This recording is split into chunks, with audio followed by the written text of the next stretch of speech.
গার্লফ্রেন্ডের সাথে ব্রেকআপ হওয়ার থেকে যে কষ্ট, তার থেকে বাংলাদেশ হলে বেশি কষ্ট হয় আমার জানা মতে।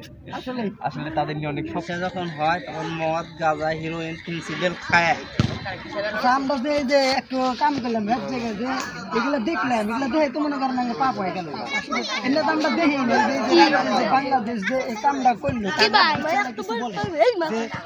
যদি বিশ্বের মধ্যে কোনো চুটে টিম থাকে বাংলাদেশ টিম এই পৃথিবীর নায়িকা, তাহলে কি করার দরকার? ওই দেশে এয়ারপোর্টে বিমানে চাকা নিচে ওই দেশে আবার ট্রেনিং করেছে। আমাদের যে প্রবাসী আছে এখন হাতে কাজে লাগাতে উচিত। হ্যাঁ ঠিক, দিয়ে আবার আমাদের দেশে কিছু প্রফিট আসবে, দেশটার মধ্যে হতে পারে, তাহলে একটু বেশি বেশি আসবে। ঠিক আছে, যদি এরকম ভাবে চলে, ঠিক আছে, আমাদের দেশ তো ধুলির সাথে ঠিক।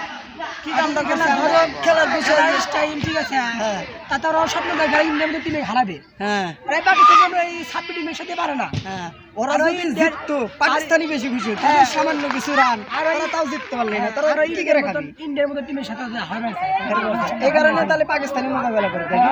আমরা ভুল করছি যে আমরা পরবর্তী নেক্সট ইন্টারভিউ নিব ওমর ফ্রম সুইজারল্যান্ডের কাছ থেকে। ওমর ফ্রম সুইজারল্যান্ড এখানে বসে আছে, দেখো ওমর ফ্রম সুইজারল্যান্ড কি বলে। আমি বাংলাদেশে দেখতে পারবেন না ব্যাট বলে, তাহলে আর ইন্টারভিউ বেশি দূরে যাওয়ার দরকার নাই। বাংলাদেশ পরবর্তী ইন্টারভিউ দিব হলো সুমন। সুমন কি কয়? সুমন তো খেলাধুলা মানে ভক্ত। আমি আসলে খুবই ব্যর্থ, মানে গার্লফ্রেন্ডের সাথে ব্রেকআপ হওয়ার থেকে যে কষ্ট, তার থেকে বাংলাদেশ হলে বেশি কষ্ট হয় আমার জানা মতে। আসলে তাদের নিয়ে অনেক স্বপ্ন থাকে আমাদের একটা দেশের, মানে আমাদের কোনো ট্রফি নাই, সেক্ষেত্রে আমরা একটু ছোট্ট একটা আশা করতে পারি ইনশাল্লাহ আমরা কোনো একদিন হয়তো বা আমরা না দেখতে পারলে আমাদের ছেলেমেয়েরা যেন দেখতে পারে ভবিষ্যতে যে আমরা একটি কাপ অর্জন করতে পেরেছি। দেখা যায় এখন কি হয়, আমরা চাই যে তারা একদিন তাদের চূড়ান্ত পর্যায়ে গিয়ে তারা তাদের সেই সম্মানীয় ট্রফিটা অর্জন করুক। যেমন এই বছরে কিন্তু আমরা প্রায় ফুটবলের দিকে তাকালে দেখতে পাই যে হ্যারি কেন তিনি কিন্তু বারবার ব্যর্থ হওয়ার পরেও এবার হচ্ছে তিনি সফলতার মুখ দেখেছেন, তিনি একটি কাপ তিনি পেয়েছেন। আরও অন্যান্য অনেক দিক দিয়ে বলতে গেলে আরও অনেকেই এই বছরটা তাদের রাখবার করেছেন।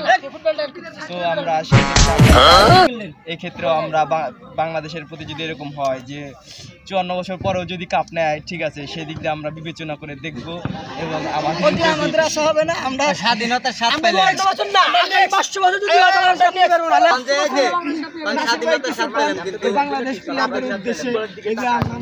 বাংলাদেশের ফুটবল হোক আর ক্রিকেটার হোক, খেলাধুলা করে ভালো পর্যায়ে যায়, টাকা পয়সা যখন হয় তখন মদ, গাঁজা, হিরোইন, প্রিন্সিপাল খায়, বুঝছো?